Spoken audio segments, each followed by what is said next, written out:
Here it is, the worst of the worst. Part 3 of the top 30 worst games of all time, 10 through 1. If you haven't watched part 1 or part 2, do that. Why are you watching this first? I really don't understand. But if you have, sit back, relax, and enjoy these 10 worst games of all time. But before you do that, you know what to do. Be sure to like this video, subscribe if you're new, turn on notifications, and leave a comment. You'll be a loyal subscriber.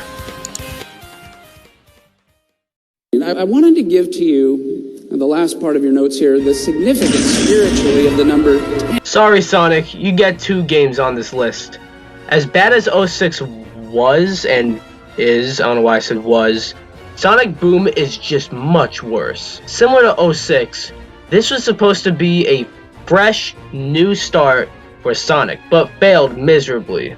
At least Sonic 06 had a good soundtrack. Rise of Lyric has nothing going for it, not even that.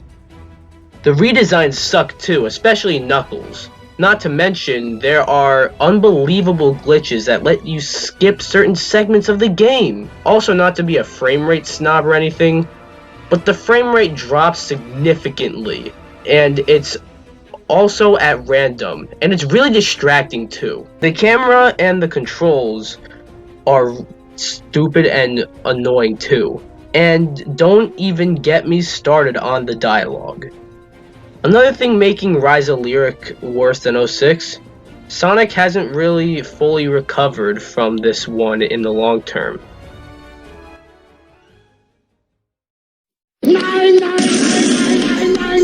Now this one I probably should have included in the original list, but holy shit, what the fuck is Elf Bowling? It's right now a Flash game, but it was a game on numerous systems that costed money, so it counts for this list. What is Elf Bowling, you may ask? Well, it's a bowling game where the pins are replaced with elves. Do you think there's anything else? Well, there's not. This may be one of the most boring games ever, as there's no thought or strategy of any kind when playing this game.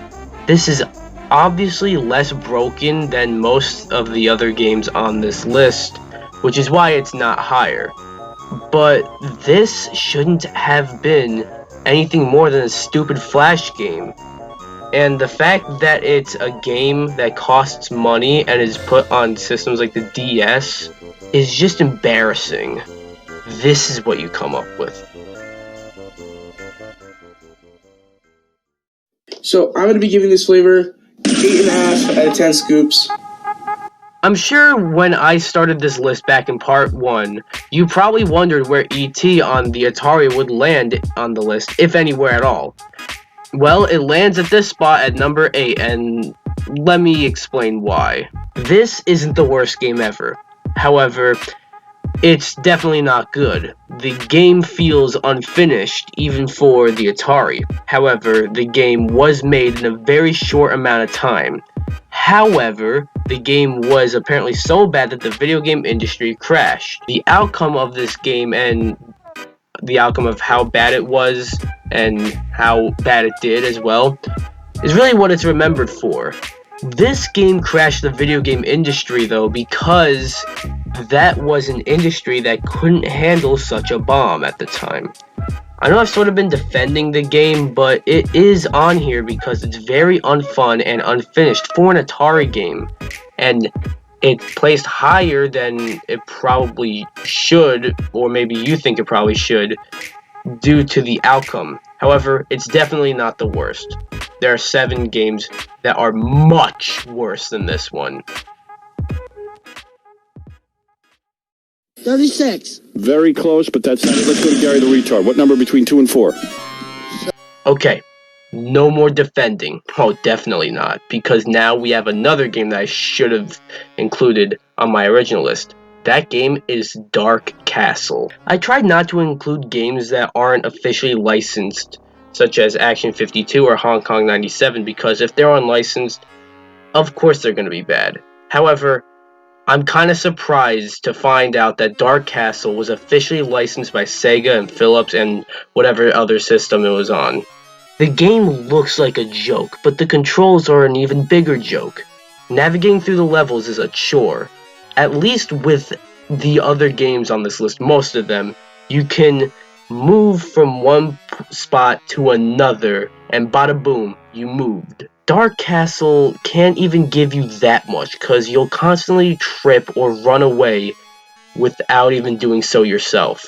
And don't even get me started on the sounds. And what I mean by the sounds is literally any sound you can hear in the game. The enemies, sound of you throwing rocks, the music, my god, the music. You hear what's in the background? Yeah, that's the music that plays throughout this whole game, and it never ends. Just plays the same tune. And by the way, you have the option to turn off the music, but then you just get this long sound, so just mute your TV. Last but not least though, let's say you can get past the terrible everything. You can actually beat this game in 10 minutes. Moving on. Okay, Mrs. Puff, what's my final score? 6. When the term "it's so bad it's good" gets thrown around in the conversation about video games, you cannot help but think about the Zelda games on CDI. Link the Faces of Evil and Zelda Wanda Gamelon. These games are pretty much the same thing, so they share a spot. Now don't get me wrong, I'm not sure how or even if they were able to make the cutscenes with a straight face, but let's not discount how bad the gameplay is, as, oh boy, this is high up there with the worst controls of any video game. It also doesn't help that one of the buttons is attack and one of the other buttons is literally just anything else you can do in the game, which makes that a problem in and of itself. And the enemies are bullshit too. All that and more make these two games nearly unbearable. At least the music slaps. Oh, chills. Literal chills. It was number 5. Number 5 is my brother. Oh my god, I forgot about Hey, remember the last part where I said Custer's Revenge is probably the most offensive game? While not as offensive, Ride to Hell Retribution is pretty fucked up. For the story, you play as Jay Conway and sees that his brother got killed by a gang and seeks retribution. Sounds good, but the game portrays bikers as cold-blooded killers, and literally every single woman in the game is a sex object, with sex scenes that aren't even sex scenes. Not to mention, the game is just unfinished. You can very easily drive through the ground, or possibly anything, for example. Not to mention the facial animations and the voice acting are all terrible, and the AI are second to Aliens Colonial Marines. Sometimes you'll shoot them in the face, and they won't go away. But it doesn't matter, because they still won't attack you. If only we got those next 2 games, man. Yeah, there are gonna be 2 more games. Fuck that. 7, 5. Talk about broken video games. Here's Dr. Jekyll and Mr. Hyde. You play as Dr. Jekyll and Mr. Hyde, as the title suggests, which sounds neat, but Dr. Jekyll's weapon doesn't even work. And even if it did, it barely goes far anyways, so it's practically useless either way. And that is a bit of a problem, as everyone in the town wants your ass dead. Once you die as Jekyll, you then play as Hyde, and his weapon doesn't even shoot straight, it just flies everywhere, and you die once you progress too much. Or once you progress to the point where you progressed as Jekyll. Now, as explained in that one episode of Angry Video Game Nerd, you're not supposed to get far as Hyde since he's the bad guy, which sounds cool on paper for about 2 seconds, and then you realize, why integrate that then? This game is just pure torture, and no one should ever play it.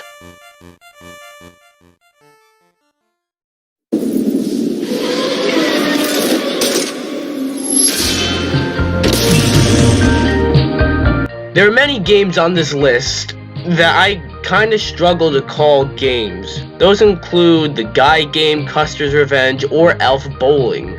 But the game that should be called a game the least has to be Plumbers Don't Wear Ties. That's like the actual name of the game. Strap yourselves in. This is one game that you might say should also be so bad it's good.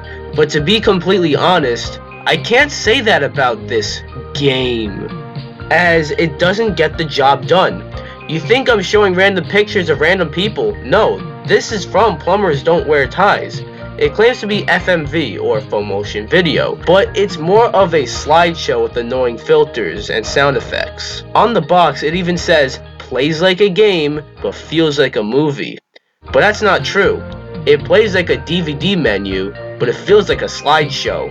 I considered other FMV games like Night Trap or even Super Seducer can fall under that, but when they say they are full motion video, at least I can say that they tell the truth. This, I'm not quite sure what this is. Not to mention, they left an outtake in the game. I can go on and on about how bad this is, but we'll be here forever if I do that. What kind of pencil do we take again? Number 2. Take a number 2.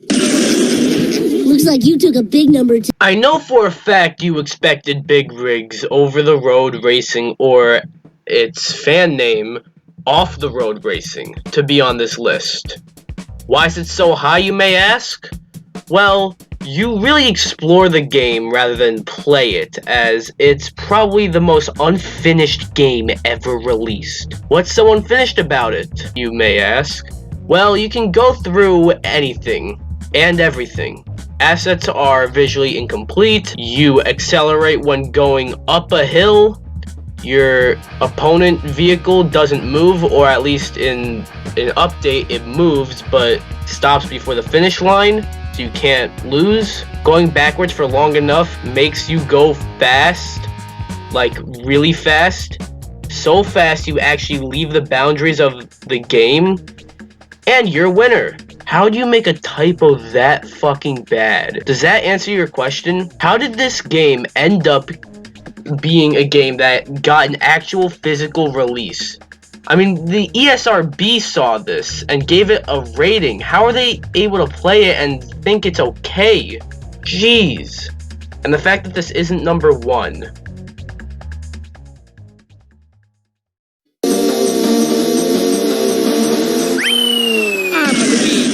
Number 1.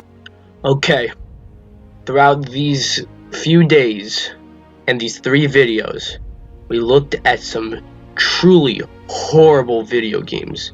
Games that nobody should ever play. Some should be explored like Big Rigs, but nobody should ever actually pay a penny and actually play any of these games. Many of you probably expected Big Rigs to be number 1, as it was number 1 on my old list, but the truth be told, at least you will have fun playing Big Rigs due to how fucking terrible it is. The same cannot be said about Superman 64. What is Superman 64, you may ask? A game where you fly through rings, and then you do a challenge, and then you fly through some more rings, then another challenge, so on and so forth. Not to mention the controls are unbearable, and the controls, they may not be as uncontrollable as Shaq Fu, but the amount of time you're given to do certain things, the controls make you want to rip your brain out. And if you miss even one ring, you have to do it all over again. And you shouldn't even want to do it once. There are games that are unfinished, offensive, control terribly, have awful AI, no thought while playing, sound annoying, or an example of the designers just being lazy. But Superman 64 is all of the above, and that's why Superman 64 is the worst game of all time. Well, that was all 3 lists of the top 30 worst games of all time. Yeah, hopefully you enjoyed, hopefully you agree with me. Let me know your top 30 worst games of all time, or 20, or 10, or 5, or 2, or whatever. Whatever number you can think of. let me know. And be sure to like this video, come subscribe, and I'll see you guys in the next one. Bye bye.